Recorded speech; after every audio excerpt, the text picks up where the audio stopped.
The story begins on Luoqing Pedestrian Street, March 2nd, 2030.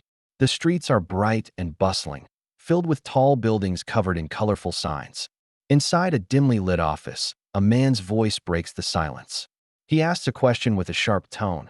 "Kid, do you know what it means to borrow 5 million yuan from me?" A plant glows faintly under the light, while in the background, several men sit around a table. One of them, Zhang Yang, the boss of the Dahal gang and an underground money lender in Luocheng, leans back in his chair. He smirks, explaining that his interest rates are quite high.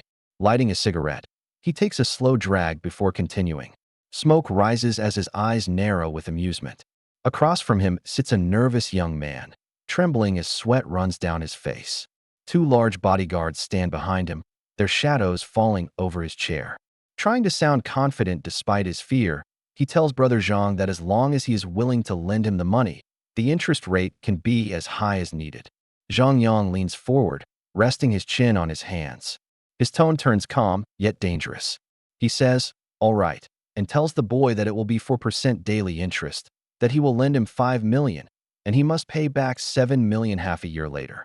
He also tells the boy to write an IOU for 7 million first.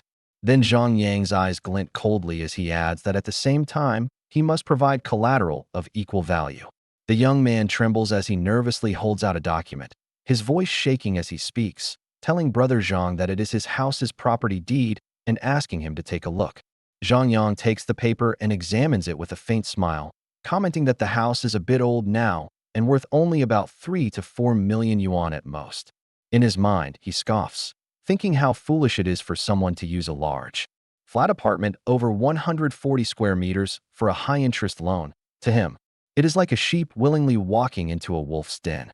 Leaning back in his chair, Zhang Yang says with a smirk that the young man, named Chun, cannot borrow 5 million with just that house, and he tells him plainly that the deal can't be done. Panicked, the young man clasps his hands together and pleads, begging Brother Zhang not to refuse him, saying that even 4 million yuan would be enough. He tries to sound confident, claiming he has consulted a master who said his luck is good recently and that he would earn the money back several times over soon. Zhang Yang relaxes in his chair, resting his arms behind his head. He says he can only lend 3.5 million yuan, claiming that any more and he would lose money. Inside, he sneers to himself, thinking that the young man is nothing but a gambling fool despite his age, and now he has him completely under his control. The young man's expression brightens instantly. He thanks Brother Zhang over and over, promising that he will repay the money quickly. Zhang Yang leans forward with a cold smile, resting his chin on his clasped hands. He tells the young man that since he has agreed to the terms, he must pay back 4.9 million yuan within 3 months, and if he fails to do so, his house will be taken as collateral. Then, in a calm tone, he adds that if there is no problem, the young man only needs to write the IOU and the funds will be released within 3 days. The young man nods nervously, glancing down at the paper in his hands. He says there is no problem, but hesitates for a moment before adding that he has one condition.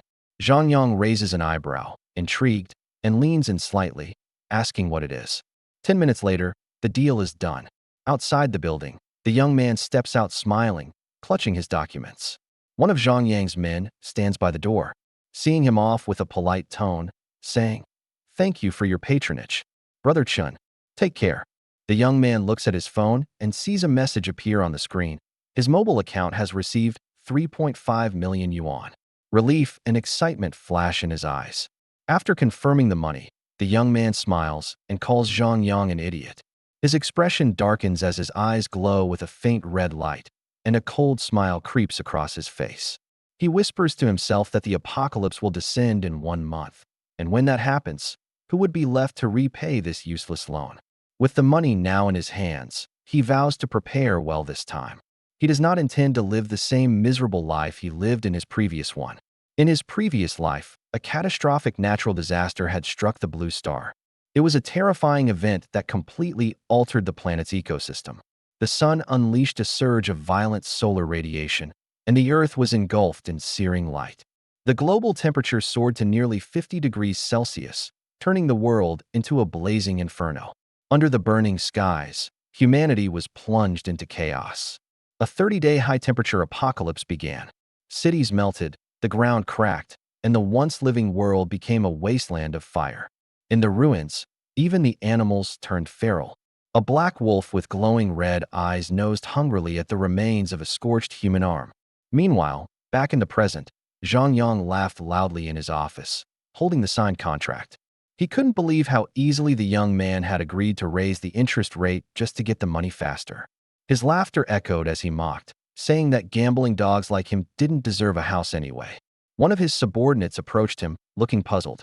The man hesitated before speaking, pointing out that the young man's house was worth over 4 million, yet he had accepted only 3.5 million without hesitation. The subordinate frowned and asked if there might be some kind of trick behind it. But Zhang Yang leaned back in his chair with a sly grin, his eyes gleaming under the dim light. He told his subordinate not to worry, saying he had seen plenty of gambling addicts before. People so desperate they would sell their own families for money, and compared to that, one house meant nothing. With a calculating tone, he ordered his man to contact the casino and rig the gambling results. When the time came, not only would they claim the house, but they also wouldn't let the borrower escape. He told him to sell anything valuable the man owned. The subordinate nodded eagerly and replied that he understood. The scene shifted to the city's skyline, glowing under the setting sun, where the tall HK Mall building stood against the horizon. The young man walked alone down the street, the orange light reflecting off his hoodie. He glanced at his phone and smirked. He thought to himself that there were still many good people in the world, that all it took was a small increase in interest rates for that fool to hand over the money immediately. He chuckled softly, wondering if the man truly believed he could outsmart him. Calling the loan shark an old fool, he reminded himself that he had borrowed high-interest loans from every lender in Luocheng within a single day. He scoffed at the thought, confident that a mere rate hike meant nothing to him. As his eyes glowed faintly red, his smirk deepened. He declared that once the money was in his hands, no one should dream of ever getting it back. Then his thoughts darkened as memories of his previous life resurfaced. The earth drying up, vegetation dying, and living creatures mutating. Civilization had crumbled, and humanity descended into chaos. Resources became scarce, forcing people to abandon morality, doing whatever it took just to survive. As the world descended into chaos, possessing resources became equivalent to possessing supreme wealth. Resources had become so scarce that people resorted to ruthless and violent means just to secure a small amount of survival materials. Even former billionaires and once famous stars were reduced to beggars. They had to kneel and plead for something as small as a sausage or a single cup of water. Those who couldn't secure resources were left to wander the streets aimlessly, eventually meeting a miserable death in the wastelands of the fallen world. But now everything was different. The young man had been reborn. He still had time before the disaster struck, enough time to prepare in advance, to seize what he needed before the world burned again. He lowered his hand, touching his face as a chilling smile formed. His eyes glimmered with cold determination, and faint sparks of red flickered around him. Moments later, while walking through the city, he heard laughter from a nearby cafe. He turned his head slightly, his sharp gaze shifting toward the sound. Inside a brightly lit dessert shop, two women chatted excitedly near the counter. Chen immediately remembered that this was the shop that carried the legendary Shugo Assassin, a luxury ice cream said to be even more expensive than Häagen-Dazs, known as the noble among ice creams. Seeing this, the young man's gaze sharpened. His expression turned serious as he looked toward the counter, a flicker of recognition crossing his eyes. Memories from his past life surfaced. He remembered how he had always been reluctant to buy that extravagant treat for himself, yet he had purchased it multiple times for Lu Wanqing. He clenched his jaw, thinking bitterly that giving such an expensive dessert to her had been a greater waste than feeding it to a dog. The more he thought about it, the more frustration boiled inside him. His heart ached with regret, and he suddenly burst out, declaring that he would enjoy it himself this time. Charging toward the counter with determined steps, he slammed his hand down and spoke loudly to the staff, his tone confident and unrestrained. He asked for 10 of every flavor of ice cream available in the shop. Hearing that, the people around him gasped in surprise. One of the women exclaimed in disbelief, wondering if he could really afford that much. Another, eyes wide, whispered that the way he made the order looked incredibly cool. Meanwhile, The young man stood calmly with one hand against his chin, thinking to himself, this time he would indulge in everything he had once denied himself. The shop attendant looked startled as she hesitated behind the counter. She stared at the young man in disbelief, thinking that although he was handsome, he didn't look rich at all. Her voice trembled slightly as she asked if he was serious about his order. Trying to confirm, she explained that their shop only sold high-end ice cream, and that 10 of each flavor would cost more than 20,000 yuan. She asked again, unsure if he really wanted to proceed. Nearby, a woman with long red hair sneered after overhearing the conversation.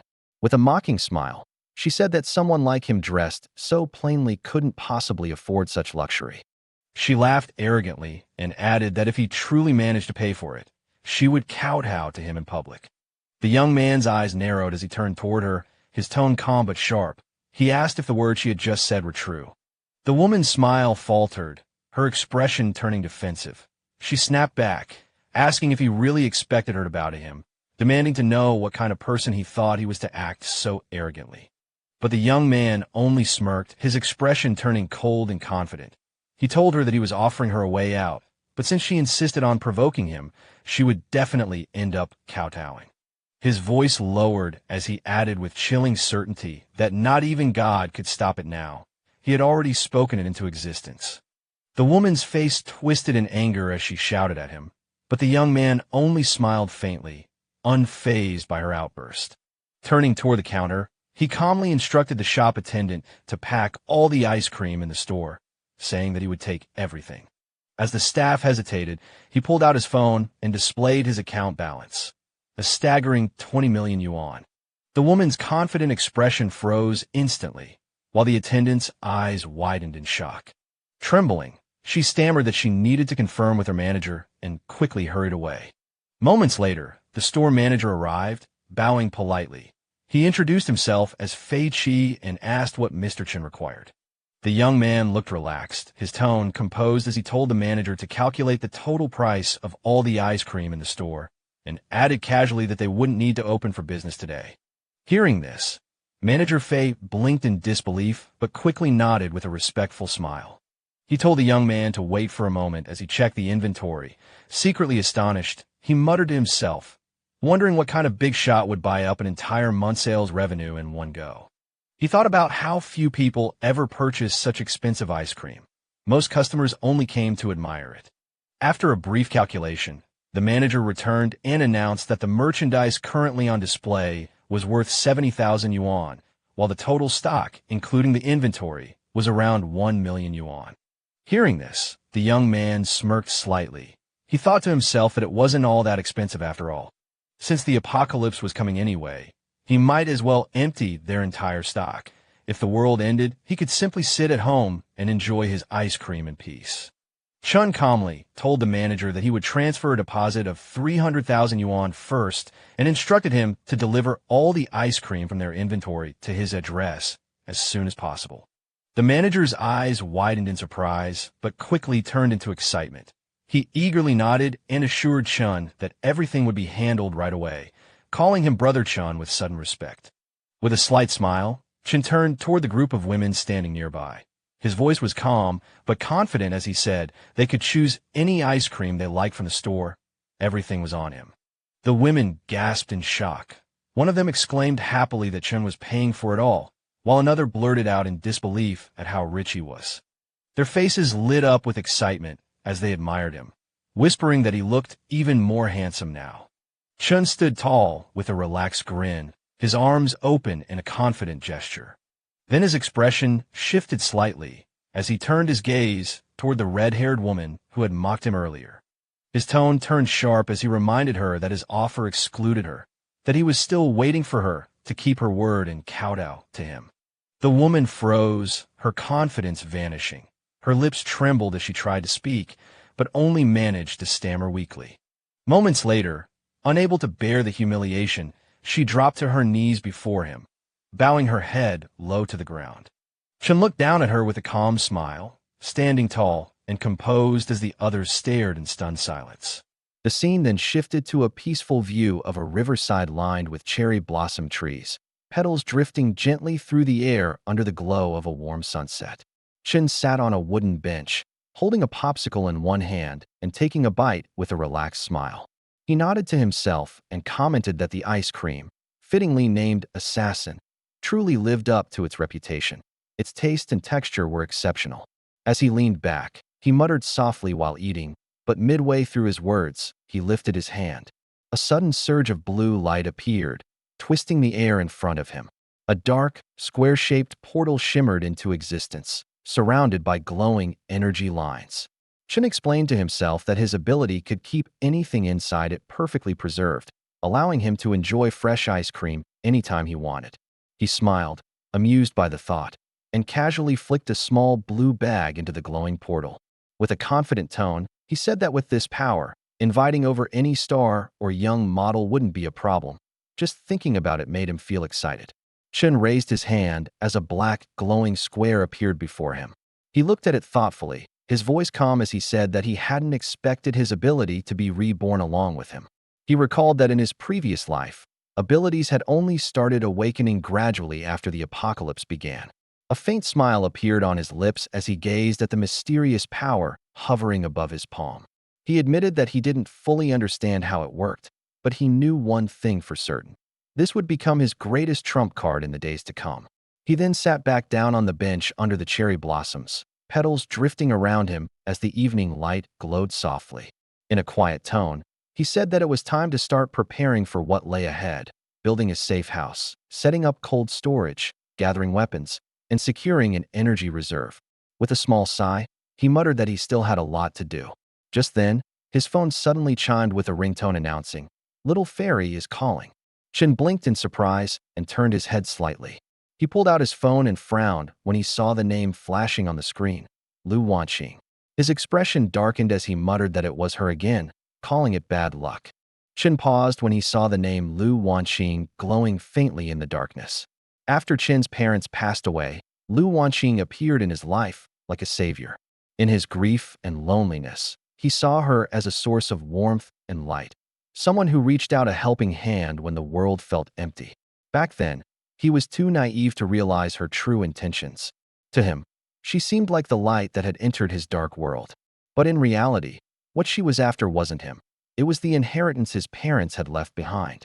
Their relationship soon became one built on lies and manipulation. Chin remembered her sitting close to him, whispering softly that her mother insisted on certain conditions if he truly wanted to marry her. She told him that the large, fully paid apartment in the city center had to be written under her name, along with a bride price of 880,000 yuan. He complied, blinded by love. Yet it felt like falling into a bottomless pit. She kept asking for more, reaching again and again until all his savings were drained. Even that wasn't enough. She began pushing him to sell his ancestral home just so she could have another luxury apartment in the city. When he hesitated, her tone turned manipulative, saying it was for their future, that his old family house wasn't worth keeping anyway. Then, Chin's memories darkened. He remembered being forced down, humiliated, and helpless as greed consumed her.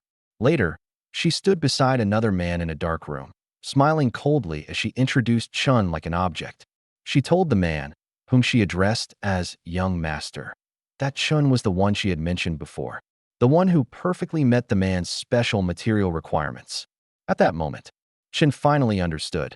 The woman he once thought of as his savior had sold him out for her own gain. Chin's eyes burned with fury as memories of his past life resurfaced. When the apocalypse descended, chaos consumed the world. He had risked everything, his safety, his future, to protect Lu Wanqing. But in the end, she betrayed him without hesitation. To cling to someone stronger, she had sold him off like livestock. He remembered the cold floor, the smell of blood, and the shadow looming over him. His body trembled as the figure above observed him with detached curiosity, muttering that there was nothing particularly special about him. Then the man wondered aloud if he needed to eat him to see any real result. Chin's fate back then had been cruel beyond words. His voice echoed bitterly in his thoughts. In the end, he hadn't even been left with a complete corpse. Now, standing under the pale light with red eyes glowing faintly, Chin held his phone tightly, his expression dark yet calm. A sinister smile curved across his lips as he looked at the name on the screen. He whispered coldly that since Lu Wanqing had run right into him again, It was time to properly settle the score. The scene shifted to a tall, luxurious building glimmering under the golden sunset, a high-end hotel. Inside, the sound of soft footsteps echoed across the floor. It was Lu Wanqing. Chen answered the call and asked gently if she had called him and whether something was the matter. Inside a brightly lit bathroom, Lu Wanqing stood in front of the mirror, her hair wrapped in a towel, a silk robe loosely tied around her. Speaking sweetly into her phone, she told Chen on the other end that she had been out playing with friends and had accidentally lost a gold necklace she really loved. She sighed dramatically, saying how heartbroken she felt about it. On the other side of the call, Chen's voice came through, calm yet laced with an unsettling tone. He spoke softly, asking what else he could possibly do. "Of course," he said, "I will buy my dearest darling a new one." His voice deepened into a faintly mocking tone as he added that one wasn't enough. She could buy 10 and wear them alternately if she wished. Hearing that, Lu Wanqing blinked in surprise at his sudden generosity. Her expression softened slightly, curiosity mixing with disbelief. She asked when he had suddenly become so generous. Calmly, Chen told her he had been lucky lately, that he had invested a bit in virtual currency and made a small profit. "Of course," he added smoothly, "when I earn money, I have to spend it on my darling." Hearing that, suspicion flashed across her face. She asked if he had fallen for some kind of scam, mentioning that virtual currencies were infamous for being unreliable. Chen's lips curved into a smile that didn't reach his eyes. He replied that whether it was a scam or not didn't matter. What mattered was whether he could make money in the next round. He said that small games were boring, and this time he planned to play big. Then his tone shifted subtly, becoming more serious. He mentioned that he was preparing to borrow a large amount of capital to invest even more. The loan, he explained, required a witness. Speaking with a dark smile forming on his face, he asked her to help him out, promising that once the deal was done, he would give her 5% of the loan amount as payment for her hard work. While Lu Wanqing stood in her bathrobe, hearing Chen's plan, a man's voice suddenly questioned her from nearby. He asked why she was taking so long, wondering what was making her drag her feet. Lu Wanqing immediately hid her phone and turned toward the man with a composed expression. She quickly smiled, stepping closer with a playful tone. Wrapping her arm around him, she called him honey, telling him sweetly that she would be ready soon and asking him to wait for her. As she leaned against the older man, her eyes glimmered with calculation. Inwardly, she thought about how spending one night with this old man only earned her 5,000. Yet, Chen's offer, for signing a document, would give her 50,000. To her, it seemed like an easy choice. She dismissed any thought of risk, reasoning that it was only a signature. Besides, she believed Chen was too much of a coward to dare deceive her. A moment later, the call between them ended. Chen looked down at his phone screen, which displayed "call ended." A faint, dark smile spread across his face as his crimson eyes glowed with determination. He whispered coldly to himself that he would wait for Lu Wanqing. As the scene shifted to a tall building bathed in evening light, Chen's voice continued in the background. He said quietly that it was now time to build his fortress. He met an architect and, with a commanding tone, pointed to the building site and ordered that within 1 month, he wanted the place transformed into an impenetrable fortress. Chen stood in front of the building, his eyes sharp as he began listing out detailed construction plans. He explained that the windows would need to be made of bulletproof composite glass with invisible anti-theft mesh, and the walls reinforced into 3-meter-thick bulletproof exteriors. The entire structure needed to withstand earthquakes with a resistance rating of 8 or higher. He pointed upward, his expression confident, adding that the roof would be completely paved with solar panels and have an independent power generation system to maintain air quality. It would also include an air purification and filtration system to block any external toxic gases. The architect standing before him, a man in glasses holding a laptop, began nervously reading from his notes.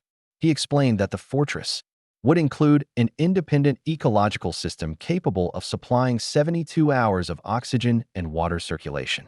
It would also have explosion-proof doors, and the entry would require dual verification, both biometric recognition and a mechanical lock.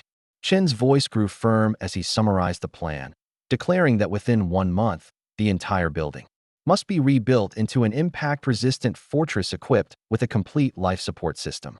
The architect stared at him, stunned by the absurd request. His thoughts raced as he wondered if Chun was some sort of doomsday prepper or just delusional from watching too many sci-fi movies. Chun narrowed his eyes, stepping closer and asking if the architect couldn't handle the job. He reminded him that his resume claimed he was a defense master who had designed bunkers for top billionaires. The man stammered nervously, adjusting his glasses as sweat ran down his temple. He admitted that Mr. Chin's requirements were indeed unique and of extremely high quality, but hesitated, mentioning that the main issue would be the budget. The architect pushed his glasses up, a sly grin spreading across his face as he thought to himself that Chun was just another rich fool brainwashed by doomsday theories, someone with too much money burning a hole in his pocket. But his expression shifted dramatically the moment Chun showed him the transfer confirmation on his phone. His eyes widened, and he almost stumbled backward in shock. Chun had already deposited 1 million as a down payment, saying calmly that the final payment could be named by the architect himself. Hearing that, the architect froze for a second, then burst with excitement. He shouted that the final payment would be whatever price he chose. Inwardly, he was overjoyed, thinking he had struck gold. He couldn't believe his luck. One job with this rich idiot, and he could achieve financial freedom. Chun, however, smiled with quiet confidence and reminded him that while he didn't care about the price, he did care about the quality of the work. He warned the architect to make sure the final inspection passed, because he valued solid materials and precision above all else. The two men leaned forward, shaking hands with forced smiles. The air between them felt like a clash of opposing flames, Chin's aura burning with fiery determination, while the architect's greed gleamed cold and sharp. Inwardly, the architect had his own plan. He decided to fleece Chin for all he was worth. Meanwhile, Chin thought to himself that he was going to make full use of this man's skills, laughing silently that once the apocalypse hit, the architect would have no way of finding him for the final payment. Later that night, Chin sat deep in thought. He said that with the fortress plan secured, the next step was gathering supplies, medicine, food, and daily necessities. Those were easy to handle, but there was something else that worried him more. Chin's mind echoed with a grim realization. He thought to himself that the most dangerous thing during the apocalypse wouldn't be natural disasters, but human nature itself once order was gone. In his vision, chaos and violence flashed before him. A monstrous shadow loomed with glowing red eyes, representing humanity's cruelty when laws collapsed. He muttered that cold weapons could easily be bought from hardware stores, but firearms, the kind capable of delivering a fatal blow, were much harder to obtain. Later that day, Chin walked alone through the quiet city streets. Checking his phone with a focused look, a message appeared from an unknown contact. It read, "Firearms source, secretive channels. Not what you can't think of, but what you can't find. Honest transaction, safety first." He quickly typed a reply asking, "How to buy?" Moments later, another message appeared on his screen saying they would send him the address via private message, 8 p.m. tonight. No waiting for latecomers. That night, Chin walked through the dimly lit streets toward the meeting place. The air was cold, and the road was empty except for the faint glow of streetlights. He murmured to himself, wondering how much the seller wanted and where they should meet. Just as he continued walking under the blue streetlight, the sound of hurried footsteps echoed behind him. Several figures were approaching fast. A woman sprinted through the dark alley, her breathing heavy and desperate. Behind her, several men were in pursuit, shouting angrily for her to stop. Their voices echoed through the narrow streets as they hurled insults, demanding that she halt and calling her names. The woman's eyes were filled with fear, but she kept running without looking back. Her long hair whipped behind her as the sound of footsteps grew louder. But before they could catch up, the woman suddenly collided with someone standing at the corner. It was Chun. She immediately hid behind him. One of the men yelled again, his tone filled with rage, mocking her for trying to escape. "Keep running then," he shouted before sneering. "You think you can cheat in my territory? You must be tired of living." Without hesitation, she clung to Chen's arm, trembling as she pleaded, asking him to please save her. Chun turned his head sharply, his expression shifting from confusion to shock when he saw her face clearly. Recognition flashed in his eyes. He muttered in disbelief, his heart pounding. "Is that her, Liu? How is she in a place like this?" Under the cold blue glow of a streetlight, a group of thugs surrounded Liu. One of them held her firmly by the arm, while another swung a metal bat, pointing it threateningly toward Chun, who stood a few steps away. The gang leader, a man with blonde-streaked hair, glared furiously and shouted orders. Lu Yu struggled desperately, her voice trembling as she cried out, her hair disheveled and her face twisted in pain. Seeing this, Chin's eyes darkened, and he muttered her name under his breath. Lu Yu. Memories flickered through Chin's mind. Images of their school days resurfaced. He remembered her clearly, the academic goddess from middle school, the girl countless boys had admired from afar. Back then, she was bright, confident, and full of promise. Now, standing before him, she was a shadow of that memory, bruised, trembling, and pleading for help. Chin's jaw tightened, his gaze cold and focused. The tension in the alley thickened. It was clear that he was no longer just a bystander. His expression hardened as he listened to the thug gripping her hair shout in rage, demanding that she hand over the money. Otherwise, the man growled, yanking her head back. Don't even think about leaving. One of the thugs, a man with blonde-streaked hair, sneered with a twisted grin as he spoke to his bald companion. He suggested that there was no point in wasting time talking. If the woman couldn't pay, he said mockingly, she could simply pay with her body. His tone was filled with cruelty and amusement. Before they could act further, a calm but firm voice cut through the night. Chin stepped forward, his expression cold and his presence commanding. A faint green light shimmered around him as he told them to let her go. The men turned, startled by the interruption. The woman's captor hesitated, still gripping her by the hair, while the others exchanged glances. The leader frowned, irritation flashing across his face, and shouted angrily, "Where did this reckless kid come from? Trying to play the hero in front of me? I'll cripple you first." He lunged forward with fury, his fists swinging toward Chun with deadly intent. But in that instant, Chin's eyes narrowed, a chilling red gleam flashing in his gaze. In a blur of motion, Chun moved faster than the thug could react. His body turned sharply, and before the attacker could finish his swing, Chun dodged and got into a perfect position to counterattack.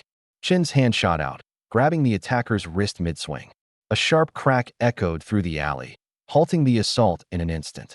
The bald man screamed in agony, shouting that his hand was broken. Before he could react further, Chin's expression turned cold. His red eyes glowed faintly as he lunged forward with terrifying speed. His fist struck the man squarely, sending him flying backward and crashing into the ground. Just as the alley fell silent, a glowing blue system window appeared before Chun, displaying detection of intense negative emotions. Fear plus severe pain plus anger. A moment later, another notification flickered. Negative emotion harvesting system has activated successfully. Chen stood amidst the swirling smoke, a faint smile crossing his lips as he reacted with surprise. He realized that this strange system hadn't existed in his previous life. Suddenly, one of the thugs grabbed the silver-haired woman, pulling her close and pressing a weapon to her neck. With a crazed expression, he shouted for Chen not to move, threatening to kill her if he did. Before Chun could react, a man suddenly appeared and threw a brick directly at the thug. The brick slammed into the man's face, sending him flying backward as he smashed through debris, bricks and dust scattering through the air. The woman gasped in shock, barely believing what she had seen.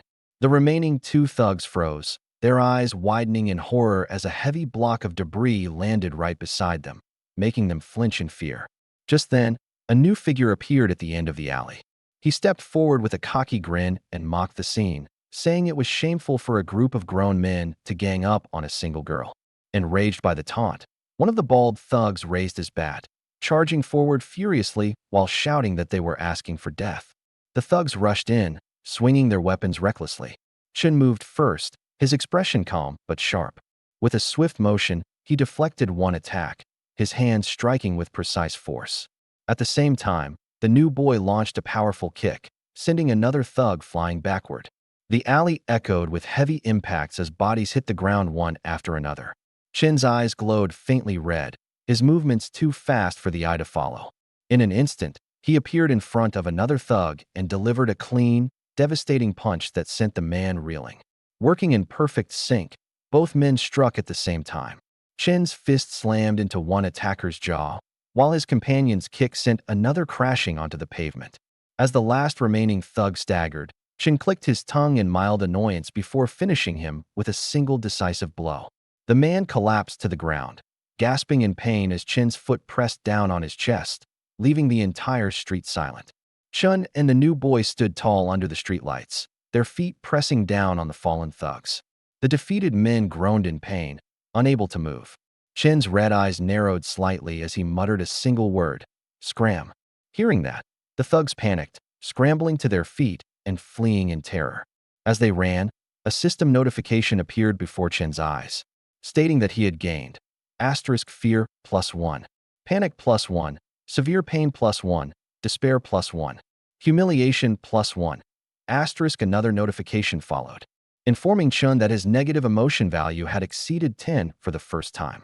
Space expansion permission unlocked. A third notification appeared, urging Chun to work hard to harvest, grow bigger, and become stronger. As the men disappeared into the distance, Chun glanced at the fading system window and smirked faintly. Harvest negative emotions. Interesting, he murmured. Moments later, the purple-haired girl he had saved looked up at him, her voice trembling with relief. She thanked him, saying she hadn't expected to meet him there. Chun extended a hand toward her, his tone softening slightly as he asked if she was hurt. He then handed his jacket to the girl, telling her to put it on. She looked at him, her expression gentle with gratitude, and thanked him sincerely. She explained that she had something urgent to do and needed to leave right away. Chun simply nodded and told her to be careful. After she left, the man in the colorful shirt grinned and stepped forward, teasingly calling Chun a hero for saving a beautiful woman. He introduced himself as Mu Chang and asked for Chen's name. Chen replied calmly, saying that he was the one who had arranged to meet Mu Chang. Hearing that, Mu Chang's eyes widened in surprise before he burst into laughter, calling it fate that they had run into each other. Then, striking a dramatic pose, Mu Chang shouted his code phrase, "Heavenly King covers Earth Tiger." Chen raised an eyebrow and looked at him with a straight face, replying, "You are 250. Mu Chang froze in confusion, completely dumbfounded. Just then, the system suddenly activated in Chen's mind. A glowing blue window appeared above Mu Chang's head, displaying detection of intense negative emotions. Dumbfounded +1, bewilderment +1, embarrassment +1. Chun was shocked to see this and stared at Mu Chang in awkward silence, the atmosphere turning strangely comical. Chen raised his hand playfully and shouted with a grin, jokingly saying, "Pagoda suppresses river demon." He told Mu Chang not to mind it, saying he was just making a little joke to lighten the mood. Hearing that, Mu Chang's face twisted in disbelief, his tone filled with both frustration and amusement as he shouted back, "Damn it, brother. That joke of yours. You're ruthless. Follow me." The scene then shifted to a quiet night outside a two-story house, its windows glowing warmly under the streetlight. Inside, Mu Chang handed Chen a wooden box. Inside were a pistol, several bullets, and a magazine neatly arranged. Mu Chang explained that it was a sturdy Russian-made gun, durable and reliable, but warned that there weren't many bullets, so he should use them sparingly. Chen inspected the weapon calmly, while Mu Chang continued with a grin, saying that since Chen's skills were impressive and he seemed like an interesting guy, he would offer it at a friendship price, considering it was making a new friend. Chen smiled faintly and replied, "Not bad. Thanks." As Mu Chang watched closely, he noted how skillfully Chen handled the gun, his movements smooth and precise. His sharp eyes narrowed as he muttered to himself that the man was clearly an expert. Since everything checked out, there was no problem. Then Chen turned slightly, his tone casual yet teasing. He asked Mu Chang with a smirk whether the gun came with a free suppressor, if there was a warranty card, and whether he could maybe throw in another box of bullets. Hearing that, Mu Chang's eyes widened in shock, completely caught off guard by the unexpected remark. Mu Chang's expression froze in disbelief. He shouted inwardly that it was already a friendship price and demanded to know if Chun even understood what that meant. Frustrated, he clenched his fists and gritted his teeth, thinking that people were paying double the price for this gun on the black market. Yet this guy still wanted a warranty and free extras. His anger spiked as he glared at Chun, his thoughts screaming that it felt like Chun was treating the deal as if he were buying home appliances. He almost wanted to yell for Chun to just rob him instead. At that moment, the system activated again in Chen's mind. Detection of intense negative emotions. Shock +1, heartache +1, speechless +1. Seeing this, Chen simply smiled and waved his hand casually. He told Mu Chong that if it wasn't possible, then never mind. He was only asking. He said he would stick to the original price and transferred the money immediately. Mu Chong stood there speechless as Chen calmly finalized the transaction. Now Chen's supplies and the gun were secured. It was time to get revenge. Outside, the scene shifted to a brightly lit building beneath the night sky, the moon glowing overhead. Inside, under a dazzling chandelier, a woman in a red dress stood silently by the window. Her long blonde hair flowed down her back as city lights reflected through the glass behind her. She was Lu Wanqing, wearing the red dress. She complained softly, asking why Chen had taken so long to arrive. She said her legs were tired from standing and nervously asked whether the thing he had mentioned earlier truly involved no risk. Chen smiled and pulled her close, his tone smooth and reassuring. He told her it was just a formality and that he adored her too much to ever deceive her.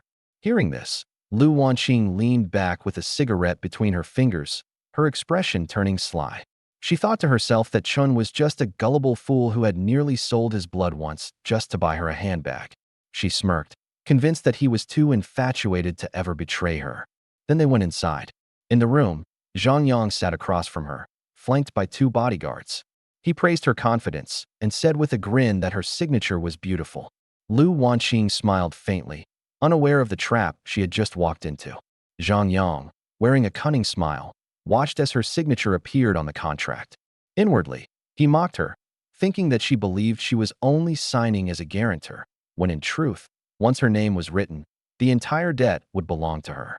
As she signed, the scheming man's thoughts grew darker. He thought that once she failed to repay the debt, she would have no choice but to pay with her body. He grinned through a puff of smoke, murmuring to himself with a sinister laugh that when she couldn't repay, that would be when his fun began. Across the room, she stood before Chun, unaware of his calm expression as he watched her. Inwardly, Chen smirked and told her silently to go ahead and sign the so-called indentured servitude contract. He thought that her greed would perfectly cover the final payment for his safe house. Everything went unexpectedly smoothly, and he quietly thanked Lu Wanqing in his mind for making things so easy. Later that night, Chen stood outside a newly constructed building beside the architect, who proudly gestured toward it. He assured Chen that everything inside was reinforced to 120% of military standards, complete with heat insulation, soundproofing, explosion resistance, and anti-drilling layers. He boasted that the house could even withstand several nuclear bombs. Chen inspected the structure and nodded in approval. With a faint smile, he commented that the quality was good. The man, wearing dark sunglasses, grinned widely and said Chen could come back anytime if he needed more work done. Afterward, Chen sat alone in his new home, placing a case on the table as the television played in the background.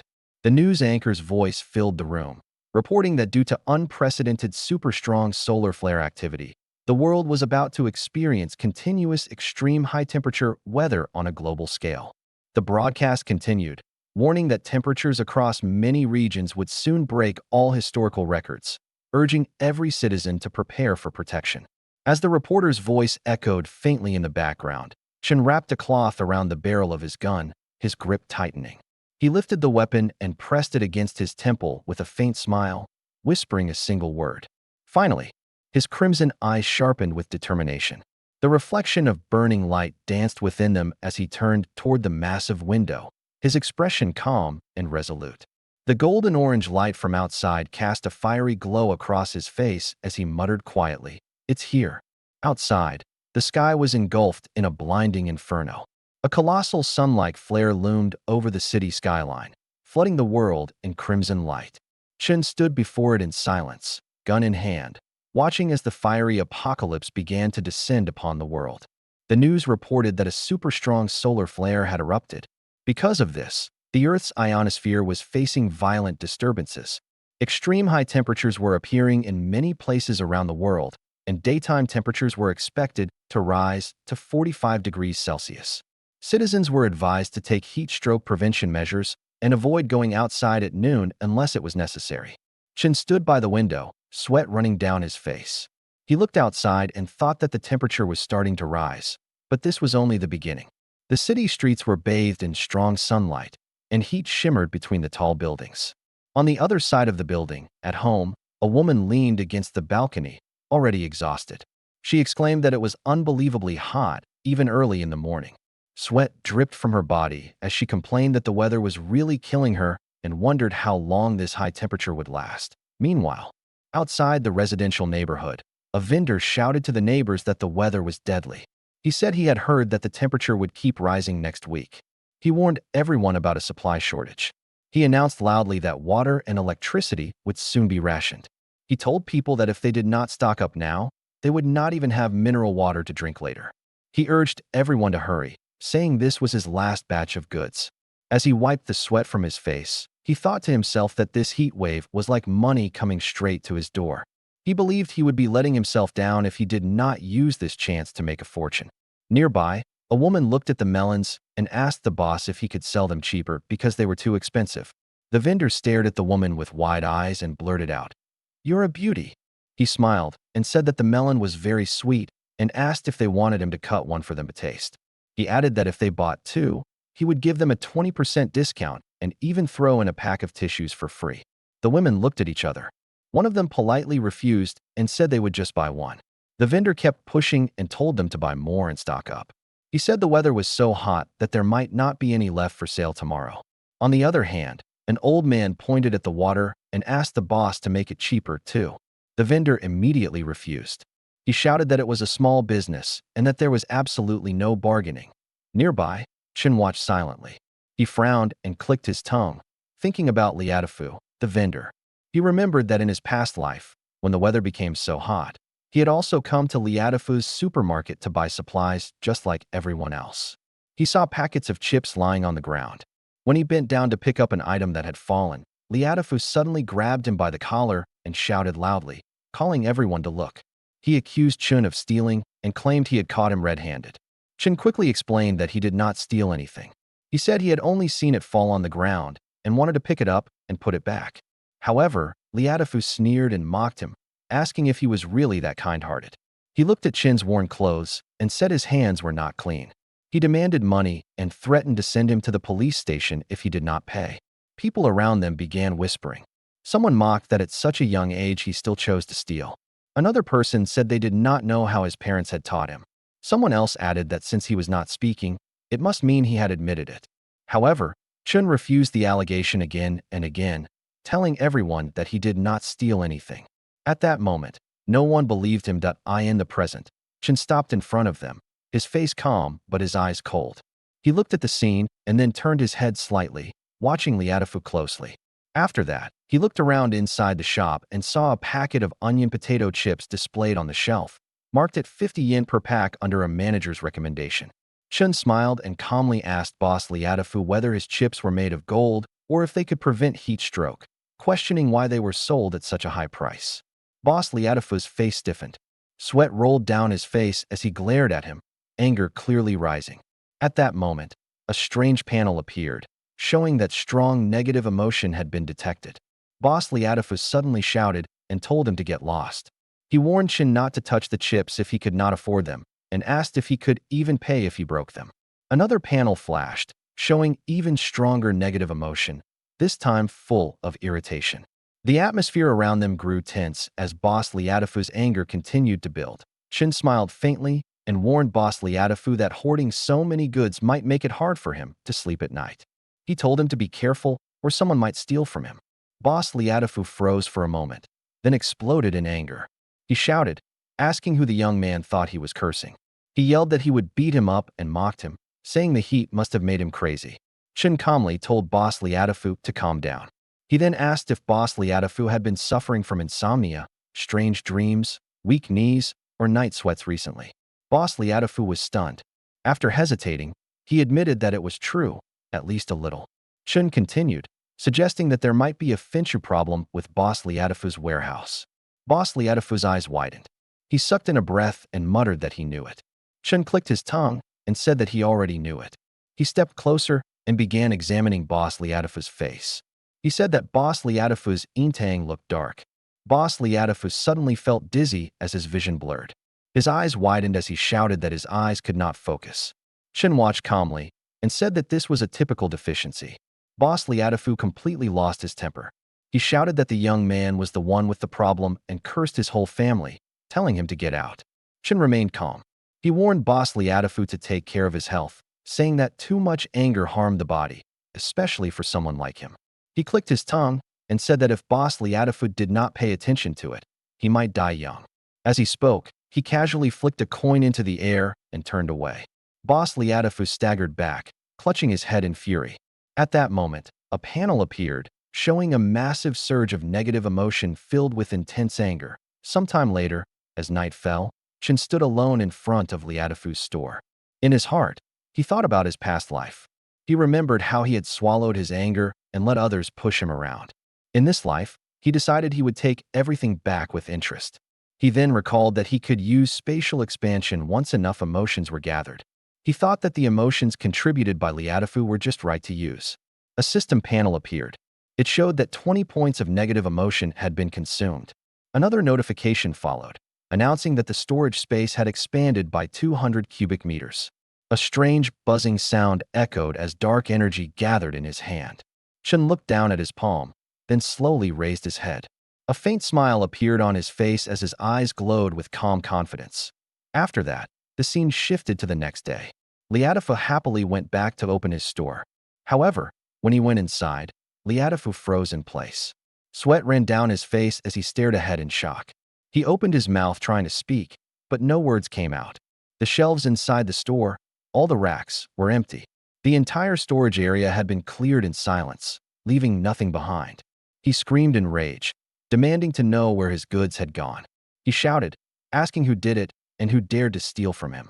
Meanwhile, elsewhere, Chen sat calmly in a chair, watching through a monitor screen as Liadafu grabbed his head and roared in anger. Liadafu lost control and shouted in anger. He yelled, asking who did it and who stole all his stock. He screamed for the person to get out immediately. In the next moment, Liadafu slipped. His body lost balance, and he fell hard onto the ground. He screamed loudly as he crashed down. Liadafu sat on the floor holding his face in pain and despair. Behind him, people gathered and whispered among themselves. Someone said all the goods were gone in just one night. Another person wondered if Liadafu had staged this himself to raise prices. Someone else worried that the supermarket was empty and asked what they would do next. Nearby, two women talked in low voices. One said she had heard that someone saw a dark shadow floating around last night. The other woman looked shocked and asked if that was really true. Liadafu's face twisted in shock. He shouted in disbelief, saying there was no way the place was haunted. At the same time, system panels appeared silently. Strong negative emotion was detected. From within the crowd, Chen watched calmly. He observed Liadafu and thought that his emotional output was still quite stable. Chen casually took out a chip and ate it while standing there. His expression remained relaxed. Inside his mind, Chen decided to stir things up a little more. He planned to add fuel to the fire and give Liadafu a small thrill. Chen walked forward while holding a bag of chips. He smiled slightly and said that it smelled really good. Liadafu, who was still kneeling on the ground, suddenly noticed him. His eyes locked onto the bag in Chen's hand, and he stared at it without blinking. He remembered that this packaging was his stock. He also remembered that yesterday Chen was the one who asked if his chips were made of gold or if they could prevent heat stroke to be sold at such a high price. He also warned that hoarding so many treasures might make it hard to sleep at night and that he should watch out for thieves. Liadafu suddenly lunged forward and grabbed Chen by the collar. His face twisted with anger as he shouted, demanding to know where Chen got those chips. He accused Chen of stealing his goods and still acting arrogant. Chen did not panic. He calmly looked at Liadafu and told him that getting physical was no fun. He asked Liadafu if he had any evidence. Chen continued in a steady tone. He said that making accusations without proof meant Liadafu would have to take responsibility. Then Chen glanced around the supermarket and spoke again. He said the place was really clean, not even a single chip left behind. With a faint smile, he suggested giving Liadafu the remaining half bag of chips. Liadafu shouted angrily at Chen. He accused him of cursing him yesterday. He said that now all the goods were gone, yet Chen was still eating chips there. He yelled that if Chen did not steal them, then who did? In his heart, Liadafu thought that even if Chen was not the thief, he could still squeeze something out of him to cover his losses. At that moment, a red system panel appeared. Strong negative emotion was detected. Liadafu's anger surged sharply. Chen remained calm. He asked everyone to judge for themselves. He said that Boss Li lost his own stock and now wanted to blame him for it. People in the crowd began to talk. Someone said that other places sold these chips too. Another person pointed out that Liadafu complained yesterday that the chips were expensive and today the supermarket was completely empty. It felt too coincidental. Liadafu stared at Chun in disbelief. Inside his mind, he wondered how this weak-looking kid had suddenly become so tough. Chun looked straight at Liadafu and spoke calmly. He said that if Boss Lee did not believe him, he could search his house. Chun promised that if any items from the supermarket were found there, he would pay 10 times the value. But if nothing was found, then the backup generator at Boss Lee's back door would belong to him. Liadafu sneered and agreed loudly. He told Chun to let them search and said they would see how long Chun could keep pretending. The two stared at each other closely, neither backing down. Liadafu then shouted to the crowd. He said it would be better if they found the stolen goods. If not, he mocked Chun and said that wanting the generator was nothing but a dream. The crowd stood behind them, watching the confrontation in tense silence as the situation reached a breaking point.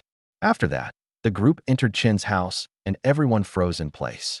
Someone exclaimed in shock that Chin's house was extremely luxurious. Another person muttered that he really had been hiding his true strength. In their minds, they all wondered when this kid had become so rich. Liadafu looked up and raised his hands toward the crystal chandelier on the ceiling. His eyes widened in disbelief. He moved around the room and stopped in front of the wardrobe.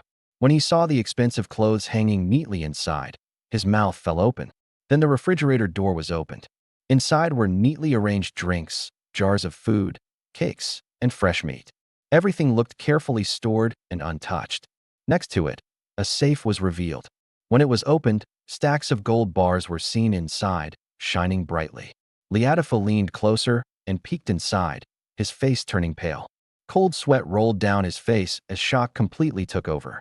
Chin stood calmly with his arms crossed and looked at Boss Lee. With a faint smile, he asked if Boss Lee had searched enough and whether he wanted to pry open the floorboards as well. Boss Lee's face stiffened. Cold sweat poured down as panic took over. He stammered that there was no need and said he would go ask other places instead. As he spoke, he turned around and hurried toward the exit, looking completely flustered. Just as Boss Lee tried to escape, Chin suddenly spoke up and told him not to go yet. He reminded Boss Lee about the generator they had agreed on. Chin reached out and grabbed Boss Lee by the collar, stopping him in his tracks. Boss Lee froze. On the spot, his face pale and his body stiff, unable to move. Everyone present had clearly heard the agreement. Chin looked at Boss Lee and calmly asked if he was really planning to go back on his word. Boss Lee immediately pretended to be confused. He laughed awkwardly and said he had no idea what generator Chin was talking about. He told Chin to calm down and claimed there was no need to make things so ugly. Chin did not smile. He coldly reminded Boss Lee that when Boss Lee framed him before, he never once talked about stepping back or calming down. The people around them watched in silence. Someone muttered that they could not understand how a person like this could refuse to keep his word. Another voice followed, saying that Boss Lee had no integrity at all and that it was only right for someone like him to be taken advantage of. Boss Lee stood there stiffly, his face twisted, completely exposed in front of everyone. Boss Lee finally lost his temper. He shouted at Chun, saying that he had already shown him respect, but Chin still refused to back down. Before Boss Lee could react, Chin moved. He grabbed Boss Lee's hand and twisted it hard. A sharp cracking sound rang out as pain shot through Boss Lee's arm. Boss Lee screamed loudly, clutching his hand in agony. His face twisted in pain as his body bent forward, unable to resist. He shouted that he would move it, saying he would move the generator right away. Chin looked at him coldly and told him to hurry. He warned that once the temperature rose later, it would be impossible to go outside. He calmly reminded Boss Lee that power would be rationed in a few days, and without a generator, Liadafu would have no way to cope. A system notification appeared at once. Strong negative emotions were detected. Humiliation surged, pain increased sharply, and fear spiked even higher. Chin turned away calmly, standing straight as if nothing had happened. The room fell silent, and no one dared to speak. Just then, a phone suddenly rang on the table. The caller's name on the screen was Lu Wanqing. As soon as the call connected, Lu Wanqing spoke anxiously. She told Chun that for the past 2 days, a few people had been following her. From their behavior, they looked like debt collectors. Chun frowned slightly as he listened. Lu Wanqing sounded upset and confused. She asked him if he had not said that she was only signing papers. She did not understand why those people were now stalking her. Lu Wanqing raised her voice angrily, demanding that Chen tell her the truth. She asked why the people from the Dahal gang were looking for her and whether he had lied to her. Chen looked at his phone and replied softly, asking why she never trusted him. He said he had already paid so much for her sake. He continued walking slowly while speaking, telling her that he had poured his heart out and would never lie. Hearing her accuse him, he said, made him feel very sad. As the call continued, Chen's expression turned cold. In his mind, he thought that the group from the Dahal gang was even more impatient than he had expected. Chen spoke into the phone while standing in front of the refrigerator, calmly asking whether the people from the Dahal gang knew where Lu Wanqing lived yet and what they had said to her. Lu Wanqing answered quickly. She said they did not know her address. She had taken small roads and managed to shake them off. Her tone turned sharp as she demanded to know what was really going on and warned Chen not to play tricks on her. Chen leaned against the wall, listening quietly. After a short pause, he spoke again in a steady voice, telling her not to overthink it and suggesting she might have mistaken someone else for them. He then sat quietly at the table. In front of him was a plate of food, with his phone lying on the surface. On the phone screen, Lu Wanqing suddenly froze. Her eyes widened as she noticed the food on the table. She asked Chen how he could still have things like that. Chen calmly lifted a can of soda and took a sip, replying casually that it was not just those things. He still had plenty in stock. On the screen, Lu Wanqing looked at him in surprise and asked if he really had a lot. As she lay on the sofa holding her phone, her thoughts raced. The heat wave had lasted for many days. Supplies were now only available to the rich. She could not understand where he got so much food from. A thought crossed her mind. Maybe he had really become rich. Chen spoke casually while drinking, saying that food like this tasted best when the weather was hot. He picked up his fork, took a piece of salmon, and ate it calmly without any hurry. On the other end, Lu Wanqing stared at the screen in shock. Her eyes widened as she recognized the food. She could hardly believe it was salmon. Her heart beat faster. She hugged her phone tightly and shouted in her mind that she really wanted to eat it, too. Chen spoke softly through the phone, asking Lu Wanqing if she had enough food over there. Lu Wanqing continued in a low voice, saying she was really scared living alone. She felt like those people were still nearby and could show up at any time, so she asked Chen if she could stay at his place for a few days. She lay on the sofa holding her phone close, her voice softening as she added that she could keep him company. Chen picked up another piece of salmon. Inside his mind, he mocked quietly, thinking that Lu Wanqing had fallen for it too easily. He spoke into the phone in a calm tone, saying the weather would only get hotter later and it would be inconvenient for her to go outside. He then reminded her of what she used to say before, that a girl should not casually give her address to others, acting mysterious and never letting him visit. After that, Chen spoke again, telling her to send him the address, and he would pick her up later tonight when it cooled down. On the other side, Lu Wanqing smiled. She said that was all in the past. The situation was special now, and since he was her boyfriend, he should protect her. She added that if he did not protect her, then who would? As she spoke, she sent him her address and leaned back on the sofa, holding her phone with a relaxed expression. Chen looked at his phone and spoke calmly, telling her to wait obediently at home and make sure not to run around. On the other side, Lu Wanqing lay on the sofa with her legs raised, holding her phone. In her heart, she thought that a simp was still a simp, easily moved by a little sweetness. Chen lowered his gaze. Dark thoughts surfaced in his mind. He thought about how she used to act proud and distant, never even letting him enter her community. Now she had willingly sent her apartment number just for a bite of food. Just as he was thinking, someone suddenly knocked at his door. Outside, a woman stood with a child beside her. She raised her hand and called out, asking Chen to open the door. Chen walked toward the entrance and stopped in front of it. He opened the door slightly and looked outside, then asked with a calm smile, "Auntie Wang, is something wrong?" Auntie Wang smiled as she spoke. She said Chen's place felt cool, her air conditioner was broken, and the child could not endure the heat. They were all neighbors and should help each other, she insisted, asking to come inside and stay for a while. Chen looked at her quietly, then spoke coldly. He reminded her of the past. When he was little, he and his mother picked up plastic bottles downstairs. Back then, Annie Wong pointed at them, called them poor beggars, and even told security to chase them away. He asked her if she remembered him now. Annie Wong's face changed. She suddenly shouted angrily and lashed out, pointing at Chun and yelling that it was all from many years ago, her voice sharp and impatient. She accused Chun of holding a grudge and shouted that he had no human touch at all. Chun responded calmly, almost casually. "That's fine," he said. "I might not have any human touch, but I do have air conditioning." Auntie Wong turned away in rage, her anger bursting out completely. She suddenly cursed him loudly, shouting that he was heartless and saying he deserved it when his parents died early. As she slammed her hand against the door, a system notification appeared. Strong negative emotion detected. Anger increased sharply. After that, Chun turned away from the door and walked back into the room. On the table, his phone lay beside a SIM card.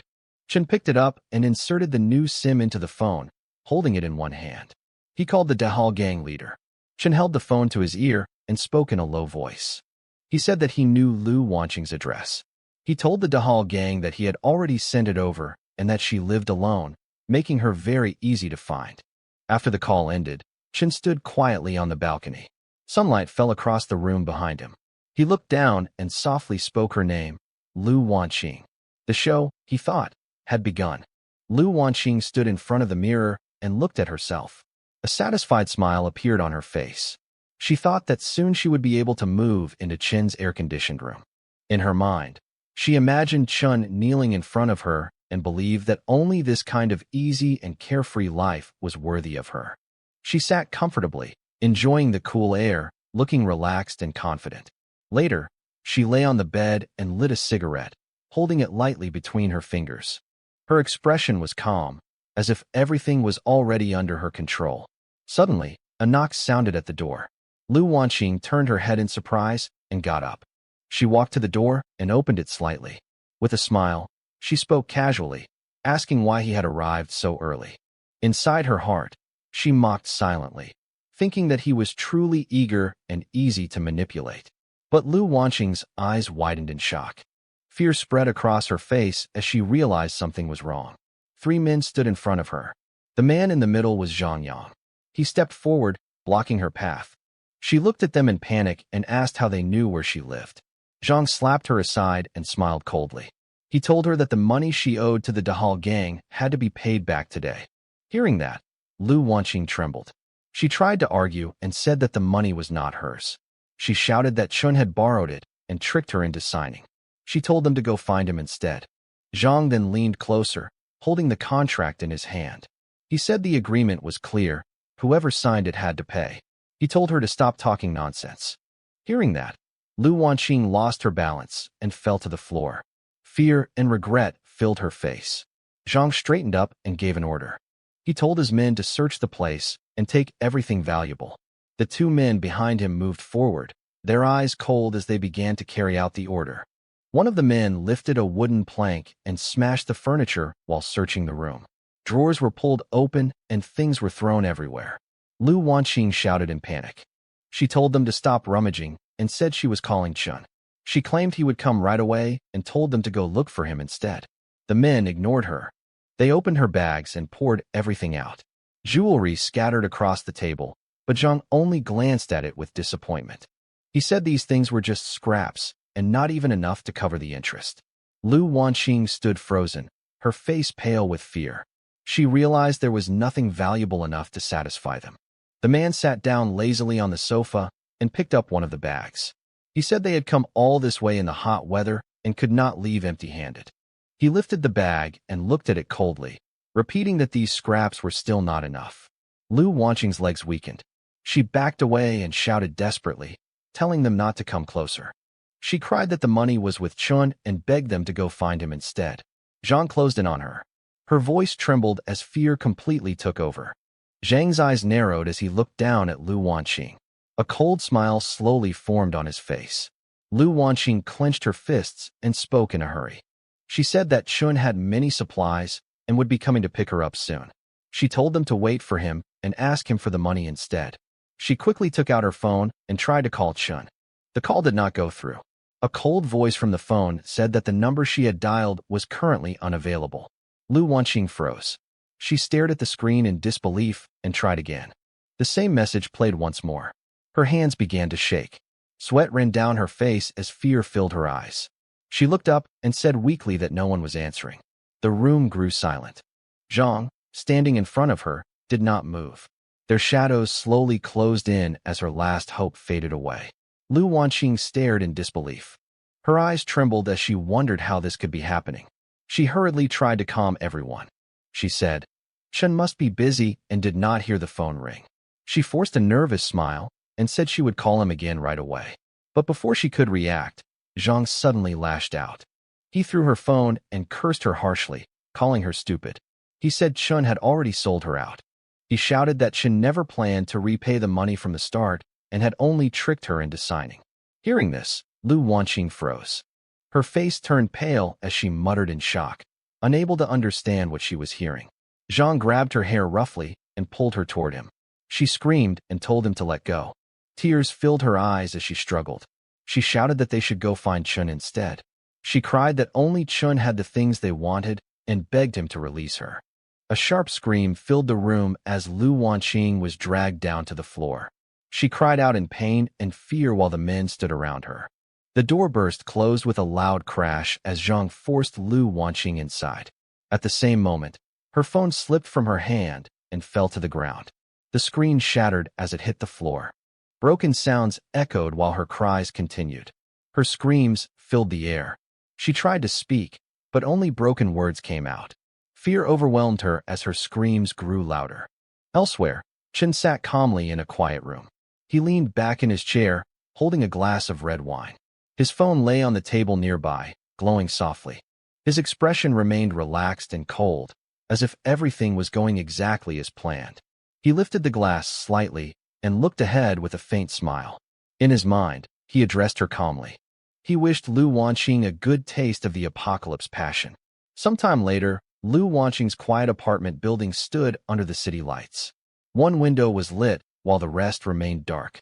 Inside the room, Zhang sat up while dressing, his back facing forward. Not far away, Lu Wanqing curled up on the bed. She hugged her knees tightly, her face buried near her hands. Tears fell as she sobbed again and again. Zhang then grabbed a cup from the table. The cup hit the surface with a hard sound. Zhang stepped closer and grabbed Lu Wanqing by the chin, forcing her to look up. He asked what good things were at Chen's place and told her to say it again. With tears streaming down her face and fear in her eyes, Lu Wanqing answered in a broken voice. She said there was air conditioning, cold drinks, and lots of food. She weakly whispered that his home had everything. Hearing that, Zhang's eyes narrowed as he looked down at her. Lu Wanqing told him to go find Chun, saying that he was the person they should be looking for. Tears streamed down her face as she cried and said that she really had nothing left. After getting all the information, Zhang threw Lu Wanqing onto the bed, her body curling up from the impact. He stood upright, thinking that if there was air conditioning and supplies, then he had caught a big fish this time. He smiled and turned to his men, telling them it was time to go. They left, slamming Lu Wanqing's door shut and leaving broken glass scattered on the floor. Lu Wanqing sat alone on the bed, covering her mouth as tears fell. She said that Chen had tricked her. Her eyes were filled with hatred as she shouted that he would die a horrible death.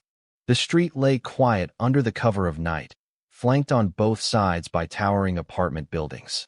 Dim lights flickered faintly from behind curtained windows as several figures made their way down the deserted road. The sharp echo of polished shoes striking the pavement cut through the silence. Ahead, a group moved steadily through the darkness. One man led the way, speaking with an air of confidence. It was none other than Zhang Yang, and guiding them was the same woman who had once tried to enter Chen's home, only to be turned away. She pointed ahead and said, "This is the place. Chen lives right here." She claimed that Chen's home had its air conditioning running day and night, and that he had plenty of food and drinks. Then her tone turned bitter as she complained that Chen was extremely stingy, refusing to share even a sip of water. Hearing this, Zhang sneered and told the woman she had done well. He promised that once they secured the supplies, she would be richly rewarded. At that, she leaned forward with a flattering smile and thanked Brother Zhang, praising him as generous and remarking that it was no wonder he had become such a big boss. In her mind, she pictured the scene to come. When she arrived at Chen's house with Boss Zhang, Chen would immediately drop to his knees and beg desperately. He would cry out, admitting he was wrong, pleading for his life, and offering up his home to save himself. He'd say that from now on, everything inside would belong to them, and he would live wherever they allowed. The woman smiled coldly and muttered to herself, "This time, we'll see just how arrogant Chen can still be." Boss Zhang and his crew finally reached Chen's building and stopped right in front of it. As Zhang looked up toward Chen's apartment, he touched his chin, sweat glistening on his face, and narrowed his eyes. Something felt off. Suspecting that Chen was up to something, he held back and sent 2 men ahead to investigate, weapons in hand. One man stepped forward eagerly, boasting that he would kick the door down for Brother Zhang. He rushed ahead and raised his foot to strike. At that very moment, a flash of blue electric light erupted beneath his leg. Sparks crackled violently as his foot froze midair. The man screamed in agony as electricity coiled around his body. His weapon slipped from his grip and clattered to the ground. Another man nearby stood frozen, blade in hand, watching in shock as the screaming continued. The first man collapsed, electrocuted. The others stared down at the fallen figure and cursed in frustration. They mocked him, asking why he had suddenly cramped up. Blue electricity still crawled across his body as he lay sprawled on the ground, fingers twitching helplessly. Just as 2 men reached down to grab him by the clothes, another surge of current shot through him and into them. Both were struck by the powerful shock.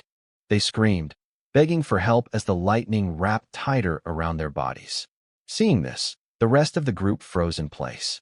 Their faces stiffened, eyes wide with confusion and fear. Then, above them, a small loudspeaker slid silently into view from the rooftop. The group looked up together. Expressions went blank. No one spoke. The loudspeaker crackled to life, and Chen's cheerful voice echoed through the night, repeating blessings of good luck, joy, love, and prosperity spreading in all directions. The message played on, its tone calm and festive, jarringly out of place in the tension-filled night. At the same time, blue electric light burst across the ground. Lightning surged violently and wrapped around the 3 fallen men. Their bodies were thrown into the air as the current struck hard. Painful screams filled the night, the crackling of electricity drowning out everything else. Zhang cursed loudly in fear and rage, staggering back to keep his balance. Others rushed forward with weapons drawn, but their steps faltered as lightning spread across the ground. Blue electric arcs slithered like living snakes along the pavement, blocking their path. A system notification appeared before Chun, indicating intense negative emotions had been detected. Shock levels increased by 45, then 36, then 22, far from the chaos unfolding outside. Inside his quiet room, Chun leaned back comfortably in a chair. His legs rested casually, and in one hand, he held a remote. On the screen before him, the scene outside played clearly, the attackers being struck down by electricity. He watched calmly, his expression relaxed. With an amused tone, he spoke softly. Their luck isn't so bad, actually. One of them stepped directly onto the protective electric grid with a single foot. Outside, Zhang stepped forward angrily, gripping his weapon tightly. His face twisted with rage as he shouted at Chun. "Stop playing tricks. Paying back debts is a matter of principle. Return the money, and we'll settle this." The woman beside him immediately joined in, pointing at Chun and yelling, "You clearly have money to renovate your place. How were you even raised?" The group glared upward, their anger growing hotter by the second. Inside, Chun sat calmly, one leg crossed over the other. A green popsicle rested loosely in his hand, his expression cold and composed. The noise outside didn't disturb him. In a steady voice, he addressed Brother Zhang directly. "The market price of my apartment is 4 million. That's more than enough to cover the 3.5 million debt." A slight smile tugged at his lips as he continued. "As for Lu Wanqing's debt, go find her yourselves. What does that have to do with me?" Outside, Zhang stood in the street, staring up at the building. His expression stiffened as the words sank in. His face tightened, sweat ran down his forehead, and his eyes widened with anger and disbelief. Thoughts churned in his mind. Supplies were everything now. Money no longer mattered the way it used to. His jaw clenched, frustration and fury boiling inside him in silence. Chen calmly brought the popsicle to his lips, his tone even. A wise man knows how to submit to circumstances. Since I'm in a good mood, let's part on good terms. His gaze remained cold as he continued. If you keep looking for trouble, I won't be so polite. With that, Chen extended his hand and pressed the red button on the table without hesitation. Outside, blue electric light exploded across the ground. Lightning surged violently, spreading in all directions. Sharp screams rang out as the current struck. Electric arcs twisted and snapped through the air. One man cried out desperately, shouting that he couldn't hold on any longer. His body convulsed, electricity wrapping around him, bones faintly visible through the glowing blue light. Red system panels flashed warnings, detecting intense negative emotions, pain rising sharply, followed by overwhelming despair. Brother Zhang and the remaining men stood frozen, watching the scene unfold. Finally, Zhang turned and shouted furiously as he retreated. He cursed Chun, yelling that the Dahal gang would never let him off. As they fled into the night, another system panel appeared silently, recording the surge of intense anger. Above it all, Chen remained inside, calm and unmoved, watching as the chaos outside faded away. Seeing everything, the woman's face twisted in fear. Her eyes trembled, shadowed with dread, her expression showing deep shock and hatred. Outside the tall apartment building, she stood alone, staring upward, feeling Chen's anger pour down like flames from the sky. The next day, a warning panel appeared. The temperature had reached 52 degrees Celsius. The sunlight was blinding, washing the buildings in harsh white and yellow light. Cars sat parked along the road, but the heat made the entire place feel lifeless and suffocating. Inside the apartment, Chun lay casually on the sofa, holding a bowl of food and eating calmly. It feels refreshing, he said. On the television, a news broadcast warned that many people had recently died from heat stroke. Citizens were advised to avoid going outside as much as possible. A temperature chart on the screen showed the heat continuing to rise, again marked at 52 degrees. While Chun watched the news, his phone suddenly vibrated on the table beside him. He turned his head slightly, glancing at the screen. Messages flooded in from the homeowners group, one after another, all calling his name. The woman from before accused him of being inhuman. He has food, water, and air conditioning while elderly people and children are dying from the heat, she wrote. Another message followed, calling him selfish and unfit to be a neighbor. More joined in. Someone said, "In extraordinary times, resources must be shared. Otherwise, you're no different from a murderer."